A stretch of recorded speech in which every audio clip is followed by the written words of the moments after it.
And you've just got to suck it up. You've just got to realize that this is a 10-year overnight success. Like, this is what it is. This is how it's going to be. This is your life now. I want to discuss today the difference between failing and giving up. And the reason I've decided to talk about this topic now is because a couple of things have happened and a couple of people have said things to me recently which made me reflect on this idea in my head, and now I want to share it with you guys.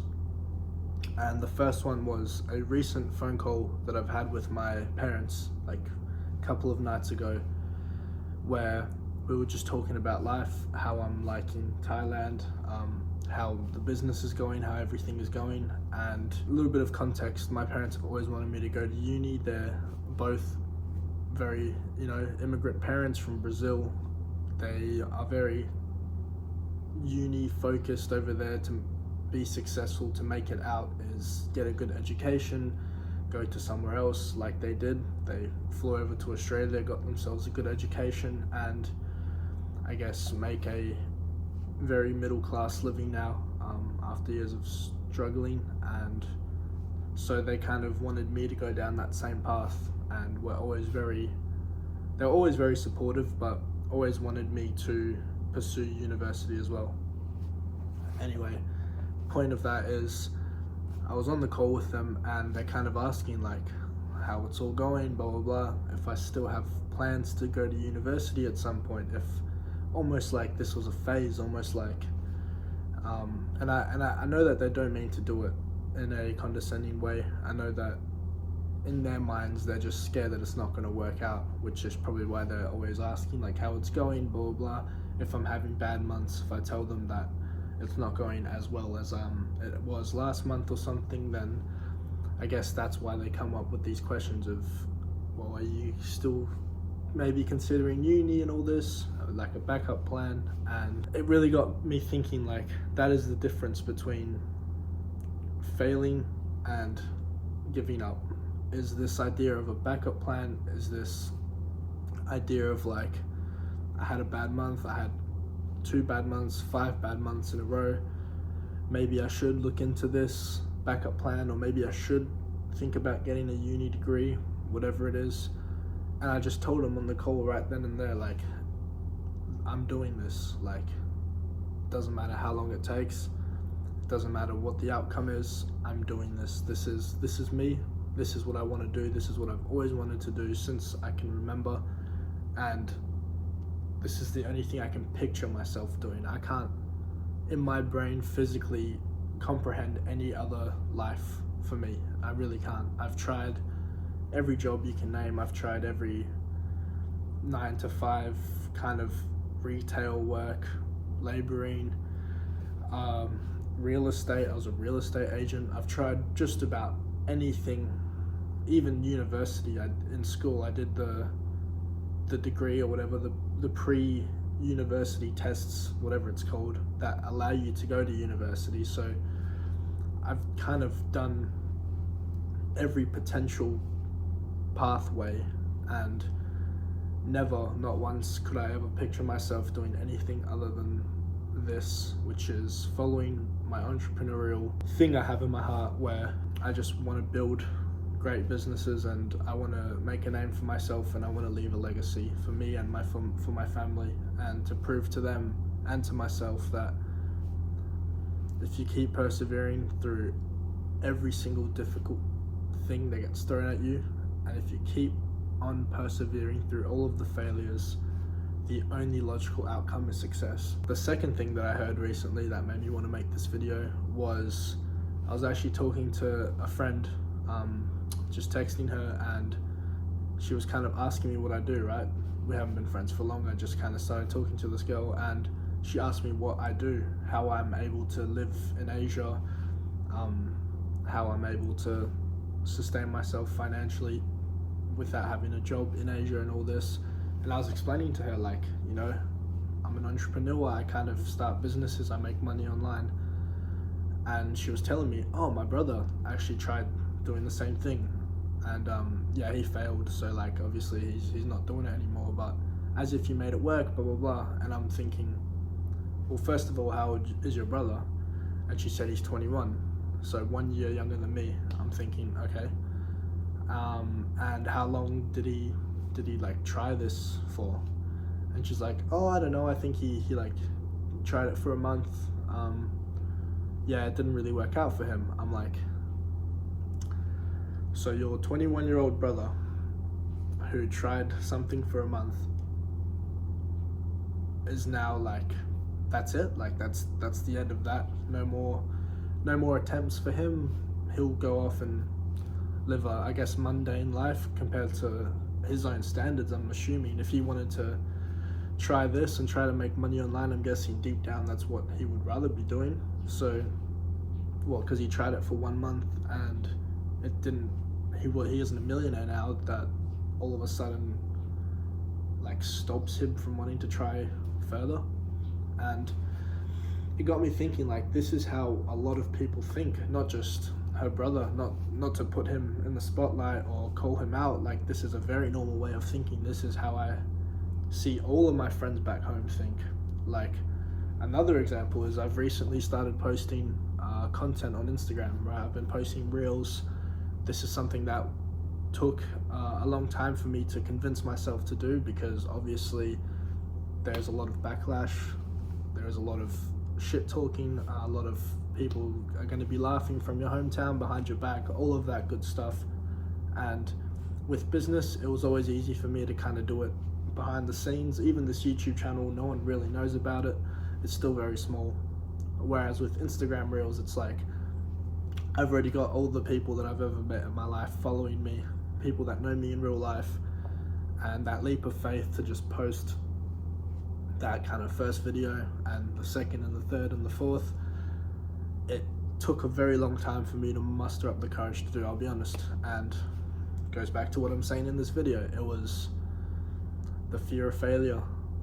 But I kind of had this mental talk with myself and I thought, fuck it, like, I'm not doing this for anyone else. I don't really care if people hate on me anymore, because I'm so detached from that now, kind of living wherever I want and meeting new people, new cool people everywhere that are actually on the same path, that if people from back home want to talk badly about anything I'm trying, then let them. Now, how does this correlate to what I'm saying? It's this idea of, I'm gonna fail, my videos are gonna flop, I'm gonna get bullied, but as long as I keep posting and I don't give up, then I'm winning still. Even if I'm failing, I'm still winning, because I'm not letting the haters win. I'm not letting the negative talk win. I'm gonna keep posting until eventually I get what I want, which is obviously, in the Reels case, is a big following on Instagram, views, potential to monetize it, etc. And if I just keep posting until that happens, as soon as that happens, all of the shit talking that happened beforehand, all of the people making fun of it, all of the failed reels, all of the low views, they mean nothing now.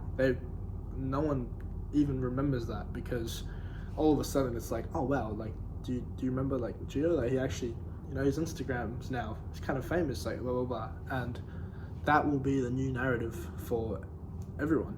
And the difficult part is sticking to that for long enough for you to get that outcome, because that could take years. That could genuinely take years, and that's okay. That is completely fine, as long as you don't give up. It's okay to fail. It is not okay to give up.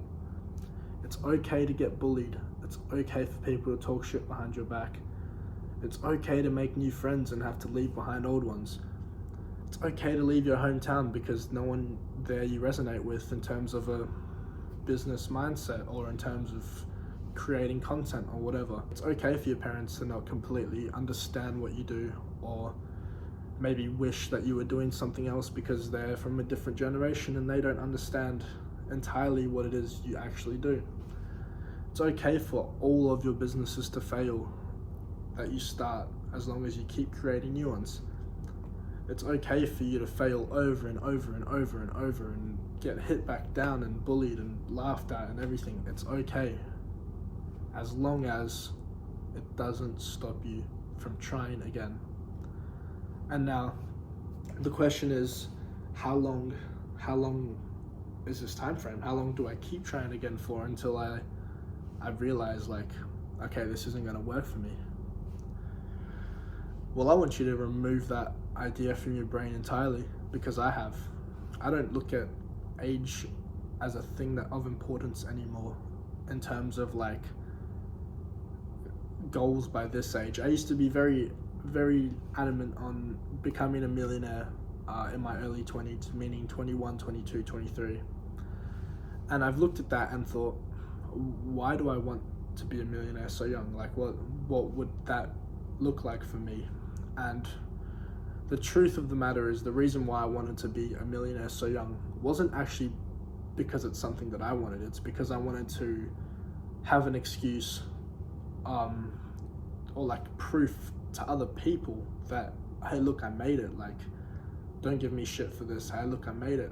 I'm allowed to post content. I made it. I'm allowed to, you know, like, I wanted a portfolio to show people where it almost excuses me for doing all the stuff that I'm doing. And I've realized now that that's not how it works. You've got to do all the stuff before you have the proof. And in doing all the stuff before you have the proof, it is inevitable that you're going to get bullied. It's inevitable that you're going to get failed, or that you're going to fail, and that people are going to talk shit. And you've just got to suck it up. You've just got to realize that this is a 10-year overnight success. Like, this is what it is. This is how it's going to be. This is your life now. And however long it takes, you keep persevering. You keep on pushing forward. You don't take no for an answer. You don't let bullying get to you. You don't let anything get under your skin. You become your own best friend. Jordan Welsh made a very good video about this recently. I'll link it below, because I think that was very good insight from him. And it's true. Become your own best friend. Be very comfortable. Right now, I'm by myself in an apartment for 2 months here in Thailand.